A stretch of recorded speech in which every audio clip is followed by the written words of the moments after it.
హైదరాబాద్ లో ఆటో డ్రైవర్ల నిరసన కొనసాగుతోంది. డ్రైవర్లకు ఏడాదికి 12,000 రూపాయలు ఇస్తామని హామీ ఇచ్చింది ప్రభుత్వం. కానీ ఇంతవరకు నెరవేర్చలేదని ఆందోళన చేస్తున్నారు. గత 3 రోజులుగా భిక్షాటన చేస్తూ నిరసన వ్యక్తం చేస్తున్నారు. చలాన్లతో ట్రాఫిక్ పోలీసులు, అధిక వడ్డీలతో ప్రైవేట్ ఫైనాన్షియర్లు వేధిస్తున్నారని డ్రైవర్లు ఆవేదన వ్యక్తం చేశారు. ఈ వ్యవహారంపై ప్రభుత్వం స్పందించకుంటే ఆత్మహత్యలే శరణ్యం అంటున్నారు. దీనిపై మరింత సమాచారం మా ప్రతినిధి ప్రవీణ్ అందిస్తారు.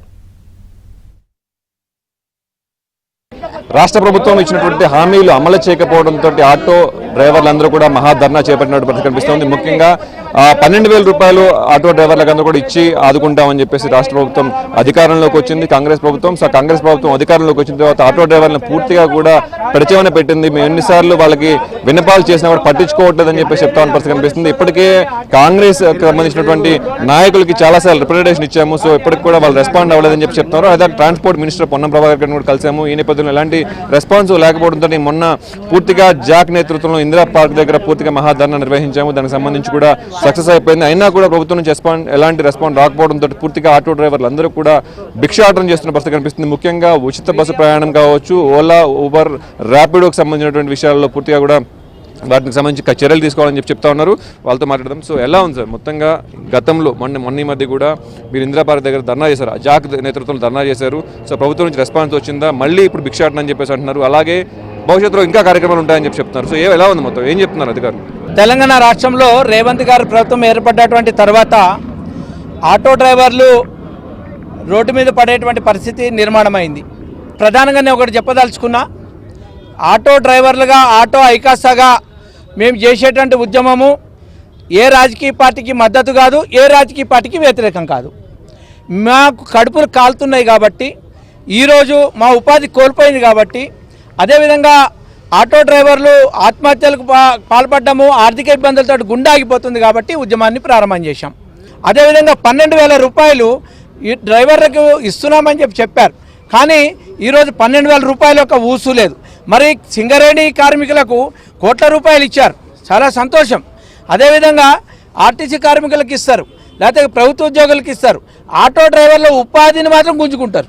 రాష్ట్ర ప్రభుత్వము వెంబడే స్పందించి ఈ యొక్క మా యొక్క ఉద్యమాన్ని మీరు దృష్టిలో పెట్టుకుని, మా యొక్క బాధల్ని దృష్టిలో పెట్టుకుని మీరు పిలిచి మా యొక్క సమస్యల పరిష్కారం మీరు ఇచ్చినటువంటి హామీలు మాకు నెరవేర్చవలసిందిగా మేము డిమాండ్ చేస్తూ ఉన్నాం. ఈ నెల మొత్తం కూడా మేము అనేక రకాలైన కార్యక్రమాలు పెట్టాం. ఏదైతే అయితే అంబేద్కర్ గారి యొక్క విగ్రహం, రాజ్యాంగంగా రాసినటువంటి అంబేద్కర్ విగ్రహానికి మేము వినతి పత్రాలు ఇస్తాం. అదేవిధంగా అర్ధనగ్న ప్రదర్శనలు చేస్తాం. మా కుటుంబాలు పిల్లలతో సహా రోడ్ల మీదకి వస్తాం. ఈ విధంగా మీకు అనేక రకమైన మేము సదస్సులు నిర్వహిస్తూ ఉన్నాం. అదేవిధంగా మేము రాబోయే కాలంలో పెద్ద ఎత్తున ఇందిరా పార్క్ దగ్గర కూడా ధర్నా చేయాలనుకున్నాం. 21వ తారీఖు ధర్నాకు పిలిపిస్తూ ఉన్నాం. రాష్ట్రపతి గారు వస్తున్నారు అనేటువంటి ఒక మెసేజ్ మాకు పోలీస్ శాఖ వారు ఇచ్చారు. కాబట్టి ఒక 2 రోజులు తర్వాత అయినా సరే మేము తప్పకుండా ఇందిరా పార్క్ దగ్గర భారీ ఎత్తున, అతిపెద్ద ఎత్తున మేము మహాధర్నా చేపట్టనున్నాం.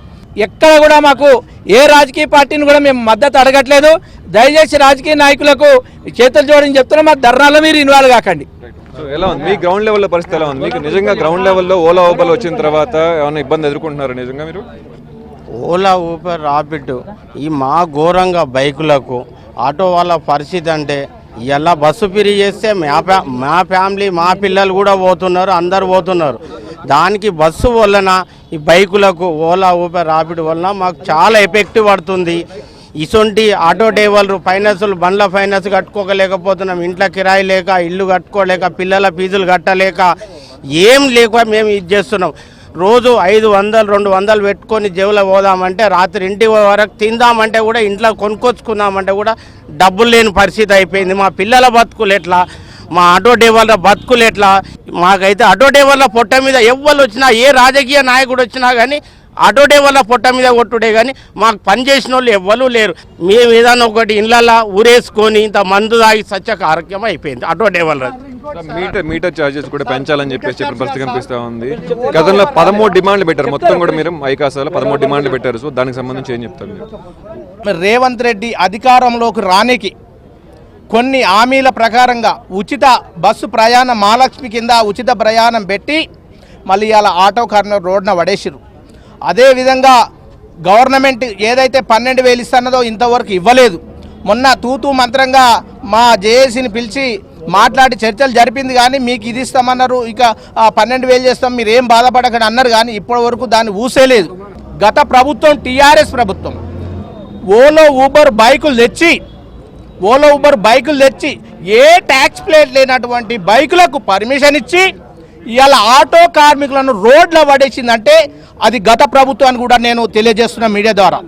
ఏదైతే ఓలా ఊబర్ ర్యాపిడ్ను బంద్ చేయాలని డిమాండ్ చేశామో దానికి తోడు 11 సంవత్సరాల నుండి ఇప్పటి వరకు ₹1 మీటర్ రేటు పెంచలేదు, మా ₹1 కూడా పెరగలేదు. మరి నిత్యావసర వస్తువులు పెరగలేదా, గ్యాస్ రేట్లు పెరగలేదా, పెట్రోల్ రేట్లు పెరగలేదా, మరి మాకు ఈఎంఐలు బండి కిస్తులు కట్టుకోలేక ఇవాళ నానా ఇబ్బందులు పెడుతున్నారు ఫైనాన్స్ వాళ్ళు, మా స్కూల్ ఫీజులు కట్టుకోలేక పిల్లలను స్కూల్ పంపించలేని పరిస్థితి.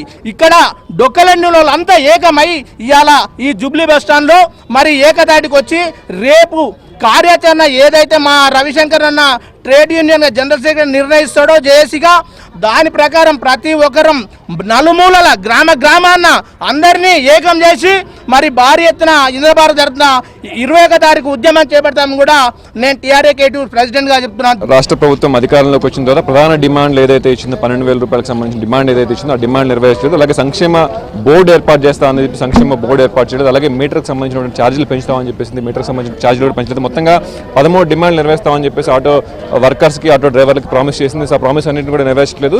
ఆటో డ్రైవర్లు చెప్తున్న పరిస్థితి కనిపిస్తుంది. త్వరితగతిన మా సమస్యలు పరిష్కరించకపోతే మరింత కార్యాచరణతో ముందుకు వస్తామని చెప్తున్న పరిస్థితి కనిపిస్తోంది. బాలాస్తో ప్రవీణ్, ఏబీ